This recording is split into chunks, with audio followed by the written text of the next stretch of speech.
നമസ്കാരം. ഒരു ഗ്രഹം ഒരു രാശിയിലേക്ക് അതിൻ്റെ രാശിമാറ്റം നടത്തുമ്പോൾ നമ്മുടെ ജീവിതം മുഴുവൻ അത് മാറുന്നതിന് വഴിയൊരുക്കും എന്ന് നിങ്ങൾ വിശ്വസിക്കുന്നുണ്ടോ? എന്നാൽ വിശ്വസിച്ചേ മതിയാകൂ. 12 വർഷത്തിന് ശേഷം ദേവഗുരുവായ വ്യാഴം തൻ്റെ ഉച്ചസ്ഥമായ കർക്കടകത്തിലേക്ക് പ്രവേശിക്കാനായി പോകുന്നു.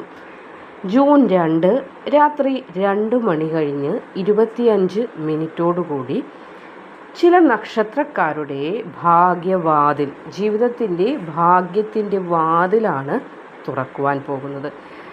ജീവിതം വളരെയധികം സന്തോഷത്താൽ നിറയുകയും സമ്പത്ത് വന്നു നിറയുകയും ഏതൊക്കെ കാര്യങ്ങൾ നേടിയെടുക്കണം എന്ന ആഗ്രഹത്തോടെയാണോ നിങ്ങൾ ഇത്രയും കാലം തപം ചെയ്തിരുന്നത് അല്ലെങ്കിൽ കാത്തിരുന്നത്, ആ ഒരു വലിയ മാറ്റം വന്നു ചേരാൻ പോവുകയാണ്.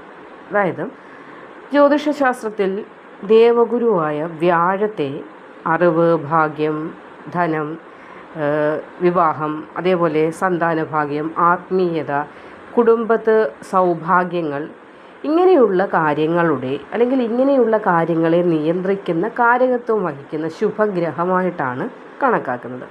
അങ്ങനെയുള്ള ഈ ദേവഗുരു കർക്കിടക രാശിയിൽ എത്തുമ്പോൾ അതിൻ്റെ ശക്തി പൂർണ്ണതയിലേക്കായിരിക്കും എത്തിച്ചേരുന്നത്. അതിനാലാണ് ഈ ഒരു സംക്രമണം സാധാരണമായൊരു ഗ്രഹമാറ്റമല്ല എന്ന് നമ്മൾ പറയുന്നത്. ചില നക്ഷത്രക്കാരുടെ ജീവിതത്തിൻ്റെ ദിശ തന്നെ മാറ്റാൻ പോകുന്നു എന്ന് നമുക്കിവിടെ പറയുവാനായിട്ട് സാധിക്കുന്നത്.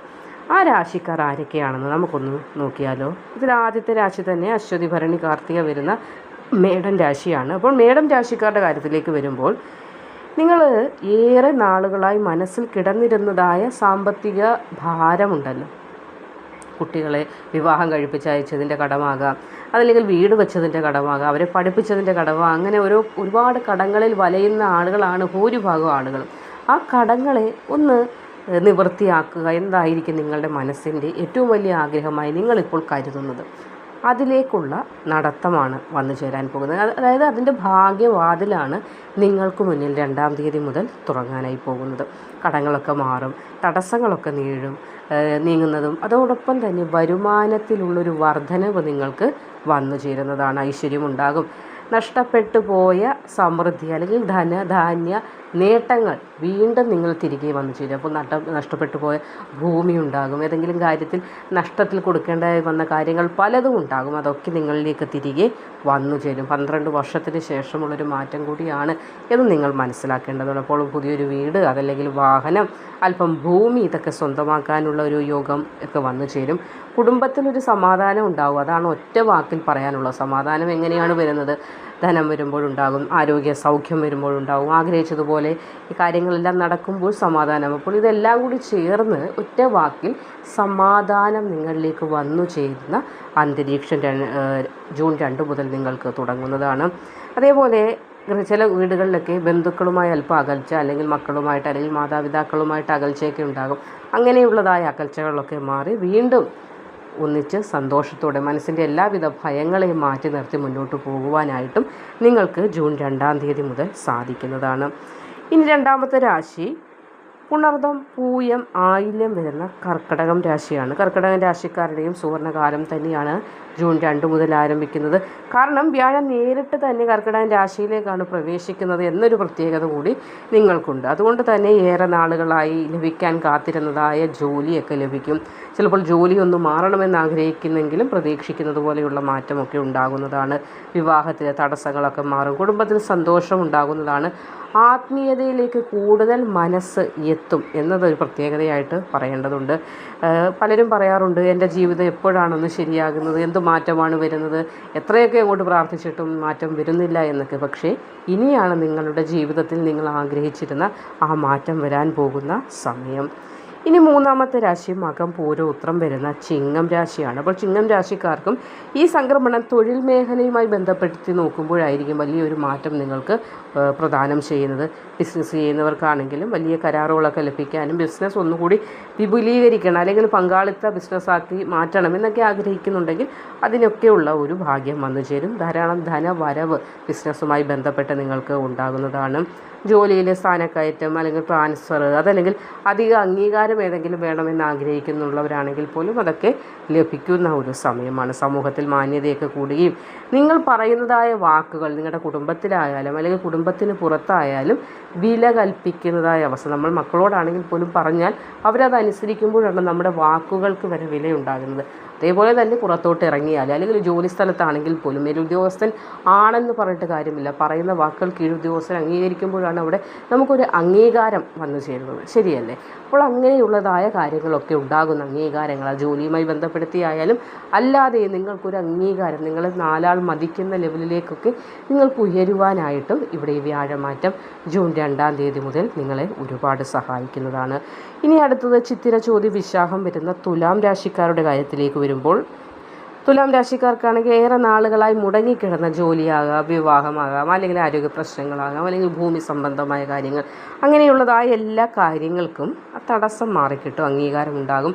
കർമ്മമേഖലയിൽ കർമ്മമണ്ഡലത്തിൽ മേലുദ്യോഗസ്ഥരിൽ നിന്നുണ്ടായതായ എന്തെങ്കിലും ബുദ്ധിമുട്ടുകൾ അല്ലെങ്കിൽ തുല്യ ജോലി ചെയ്യുന്ന ആളുകളിൽ നിന്നുള്ളതായ പ്രശ്നങ്ങൾ ഇതൊക്കെ മാറി അംഗീകാരവും അവരുടെ പിന്തുണയും ഒക്കെ ഉണ്ടാകുന്നതാണ്. ചില പുതിയ ഉത്തരവാദിത്വങ്ങളൊക്കെ ലഭിക്കാനും അതുവഴിയും വരുമാനം ഉയരുവാനൊക്കെയുള്ള സാധ്യതയും നമുക്കിവിടെ എടുത്തു പറയേണ്ടതായിട്ടുണ്ട്. മനസ്സിലുണ്ടായിരുന്നതായ ആത്മവിശ്വാസക്കുറവുണ്ട്, അതാണ് ഒരു ഉൾവലിവ് വരാനൊക്കെ കാരണം. ഞാൻ ചെയ്താൽ ശരിയാകുമോ, അല്ലെങ്കിൽ എനിക്കതറിയത്തില്ല, എന്നെക്കൊണ്ട് സാധിക്കില്ല എന്നുള്ളതായ തോന്നലുകൾ.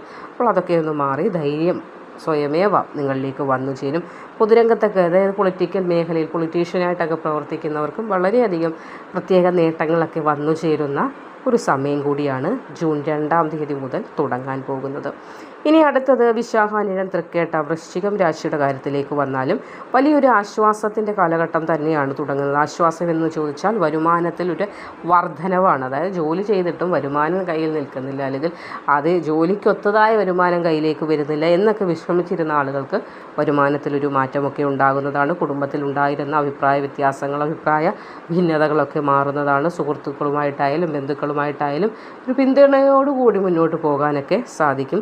മാനസികമായ ഒരുപാട് സമ്മർദ്ദങ്ങളൊക്കെ അനുഭവിക്കുന്നുണ്ട്, അതൊക്കെ പതിയെ കുറഞ്ഞ് ജീവിതത്തിലൊരു സമാധാന ഘട്ടം, നിങ്ങൾ ആഗ്രഹിച്ചിരുന്നത് പോലെ ഒരു സമാധാന ഘട്ടം വന്നു ചേരുന്നതാണ്.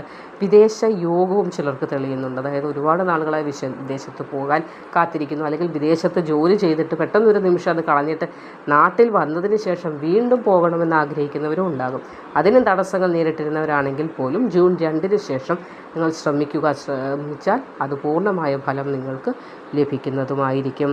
അടുത്തത് പൂരുരുട്ടാതി ഉത്രട്ടാതി രേവതി മീനം രാശിയുടെ കാര്യത്തിലേക്ക് വന്നാലും അതീവ ഭാഗ്യകരമായ സമയം തന്നെയാണ് ജൂൺ 2 മുതൽ തുടങ്ങുന്നത്. പ്രശസ്തി ഉണ്ടാകും, മാന്യത വർദ്ധിക്കും. അതേപോലെ മുൻപ് ചെയ്തതായ നിക്ഷേപങ്ങളിൽ നിന്നൊക്കെ വലിയൊരു ലാഭമൊക്കെ പ്രതീക്ഷിക്കാവുന്നതാണ്. ഇനി ഭൂമി, സ്വത്ത്, ഓഹരി തുടങ്ങിയ മേഖലകളുമായി പ്രവർത്തിക്കുന്നവർക്കും വലിയൊരു ലാഭം, നേട്ടമൊക്കെ ഉണ്ടാകും. പഴയ കടങ്ങൾ, സാമ്പത്തിക പ്രശ്നങ്ങളൊക്കെ പരിഹരിക്കാനൊരു ഭാഗ്യവും ഇവിടെ വന്നു ചേരുന്നതാണ്. ആത്മീയമായി ഞാൻ പറഞ്ഞു, ആത്മീയതയുടെ കാരകത്വം കൂടി വ്യാഴം വഹിക്കുന്നുണ്ട്. അതുകൊണ്ട് തന്നെ ആത്മീയമായിട്ട് വളർച്ചയൊക്കെ ഉണ്ടാകുകയും മനസ്സിൽ ഒരു പ്രതീക്ഷ നാമ്പിടുന്നതായ സമയമാണ്. അതായത് ഇതുവരെയും എന്ത് ചെയ്താലും ഈ ഗുണമില്ല എന്ന് തോന്നിയിരുന്ന അവസ്ഥ മാറി ഞാൻ എന്ത് ചെയ്താലും അത് ഭഗവാന്റെ അനുഗ്രഹത്താൽ എനിക്ക് ഗുണമായി വരും എന്നൊരു തോന്നൽ വരുമ്പോൾ തന്നെ നമ്മൾ പകുതി വിജയിച്ചു എന്നാണ്. പിന്നെ പകുതി നമ്മളുടെ കഴിവ് പോലെ ഇരിക്കും. അങ്ങനെയുള്ളൊരു ആത്മവിശ്വാസ വർധനവും ഈ ഒരു സമയത്ത് നിങ്ങൾക്ക് വന്നു ചേരുന്നതാണ്. അപ്പോൾ ഈ ഒരു വ്യാഴ സംക്രമണത്തിൻ്റെ ശുഭഫലങ്ങൾ വർദ്ധിക്കാനായി എന്തെങ്കിലും പരിഹാരങ്ങൾ ചെയ്യണോ എന്നിപ്പോൾ നിങ്ങൾ ചിന്തിക്കുന്നുണ്ടാവും. അപ്പോൾ പറഞ്ഞു തരാം. അതായത് വ്യാഴാഴ്ച മഞ്ഞ വസ്ത്രം ധരിക്കുന്നത് വളരെയധികം ഉത്തമമായിരിക്കും. അതേപോലെ തന്നെ മഞ്ഞ വസ്ത്രം ധരിച്ചാൽ മാത്രം പോരാ, അടുത്ത മഹാവിഷ്ണു ക്ഷേത്രമുണ്ടെങ്കിൽ അവിടെ ദർശനം നടത്തുക. അതല്ല ക്ഷേത്രത്തിൽ പോകാൻ ബുദ്ധിമുട്ടുണ്ട്, ദൂരെയാണ്, അടുത്ത ക്ഷേത്രമില്ലെങ്കിൽ വിഷമിക്കേണ്ട. പൂജാമുറിയിൽ മഹാവിഷ്ണു ഭഗവാന്റെ ചിത്രമുണ്ടെങ്കിൽ അതിന് സമീപത്തിരുന്ന് പ്രാർത്ഥിച്ച് മഞ്ഞ പുഷ്പങ്ങൾ അദ്ദേഹത്തിൻ്റെ പാദങ്ങളിലേക്ക് സമർപ്പിച്ചാലും മതിയാവും. അതേപോലെ കടലപ്പരിപ്പ്, മഞ്ഞൾ, വാഴപ്പഴം ഇതൊക്കെ ദാനം ചെയ്യുന്നത് വളരെയധികം ഉത്തമമായിരിക്കും. അതേപോലെ ഗുരുവായൂർ ക്ഷേത്ര ദർശനം നടത്താൻ സാധിക്കുന്നത് ഏറ്റവും ഉത്തമമായ കാര്യമാണ് കേട്ടോ. മിക്കവാറും ആളുകളെല്ലാവരും പോകുന്നത് മാസത്തിലും ആഴ്ചയിലും വരെ പോകുന്ന ആളുകളൊക്കെ ഉണ്ട്. എന്നാലും ദൂരം കൂടുതലായതുകൊണ്ട് പോകാൻ പറ്റാത്ത ആളുകളും ഉണ്ടാവും. അങ്ങനെ വിഷമിക്കേണ്ട. അതായത് ഇവിടെ ഓരോ ദിവസവും ഓരോ നാണയം വീതം ഒരു മഞ്ഞ പട്ടിനകത്ത് അല്ലെങ്കിൽ മഞ്ഞ തുണിയിൽ പൊതിഞ്ഞ് വെച്ച് ഒരു കിഴിപ്പണം പോലെ ആക്കിയിട്ട് അത് നിങ്ങൾ പിന്നെ പോകുമ്പോൾ ഭഗവാന്റെ നടയ്ക്കൽ സമർപ്പിച്ചാലും മതിയാകും. എപ്പോഴും ഭഗവാനെ പ്രാർത്ഥിച്ചുകൊണ്ടേ ഇരിക്കുക. കാരണം ഈ ഒരു സമയം വ്യാഴമാറ്റം വളരെയധികം ഭഗവാനെ പ്രാർത്ഥിക്കുന്നതിലൂടെ ഇരട്ടി ഗുണവും ഭാഗ്യവും നേട്ടവും നമ്മളിലേക്ക് കൊണ്ടുവരും എന്നതുകൂടി മനസ്സിലാക്കേണ്ടതുണ്ട്. അപ്പോൾ ഇവിടെ ഒരു പ്രത്യേകത എന്താണ് ഇതിൻ്റെ പ്രത്യേകത എന്ന് ചോദിച്ചാൽ, നീണ്ട 12 വർഷം, അതായത് 12 വർഷത്തിന് ശേഷം വരുന്ന ഒരു മഹാസംക്രമണമാണ്. എപ്പോഴും മാറ്റങ്ങൾ നടന്നുകൊണ്ടിരിക്കുന്നു. അതുപോലെയല്ല ഇത് 12 വർഷത്തിന് ശേഷം സംഭവിക്കുന്ന മഹത്വമാർന്ന ഒരു കാര്യമാണ്. അതുകൊണ്ട് തന്നെ നമ്മുടെ ജീവിതത്തിൽ ഇതുവരെ അടഞ്ഞിരുന്നതായ വാതിലുകൾ, ഭാഗ്യത്തിൻ്റേതായ വാതിലുകൾ, സന്തോഷത്തിൻ്റേതായ വാതിലുകൾ, സമാധാനത്തിൻ്റേതായ വാതിലുകളൊക്കെ നമുക്ക് മുന്നിൽ തുറന്നു കിട്ടുന്ന സമയം കൂടിയാണ്. അപ്പോൾ ഇത് ഭാഗ്യത്തിൻ്റെ ഒരു തുടക്കമായിട്ട് തന്നെയായിരിക്കും നിങ്ങളിലേക്ക് ഇത് വന്നു ചേരാൻ പോകുന്നത്. വീണ്ടും പറയുന്നുണ്ട്, എല്ലാ അധ്യായത്തിലും ഞാൻ പറയുന്നു, ഗ്രഹങ്ങൾ വഴി കാണിക്കുക മാത്രമേ ഉള്ളൂ. ആ വഴിയിലൂടെ പ്രാർത്ഥനയോടും പരിശ്രമത്തോടു കൂടിയും മുന്നോട്ട് പോകേണ്ടത് നമ്മൾ മനുഷ്യരാണ്. അല്ലാതെ ഗ്രഹങ്ങൾ മാറുന്നുണ്ട് എന്ന് പറഞ്ഞ് കൈകെട്ടി നിന്നാൽ ആർക്കും എങ്ങും ഒരു ഫലവും ലഭിക്കുകയില്ല. ഗ്രഹങ്ങൾ അതിൻ്റെ രീതിയിൽ മാറ്റം നടത്തും. പരിശ്രമിക്കാത്തവൻ അവിടെ തന്നെ ഇരിക്കുന്നു പോകുകയുള്ളൂ. അതുകൊണ്ട് പരിശ്രമിക്കുക, പ്രാർത്ഥിക്കുക, ധൈര്യസമേതം മുന്നോട്ട് പോകാനായിട്ട് ആര് ശ്രമിക്കുന്നോ ആ ആളുകൾ ഈ രാശിയിൽ ഉൾപ്പെടുന്നവരാണെങ്കിൽ തീർച്ചയായും നിങ്ങൾക്ക് ഇതിൻ്റെ ഗ്രഹമാറ്റ ഫലങ്ങൾ വന്നു ചേരുന്നതാണ്. മറ്റൊരധ്യായവുമായി വീണ്ടും കാണുന്നതുവരെ നന്ദി, നമസ്കാരം.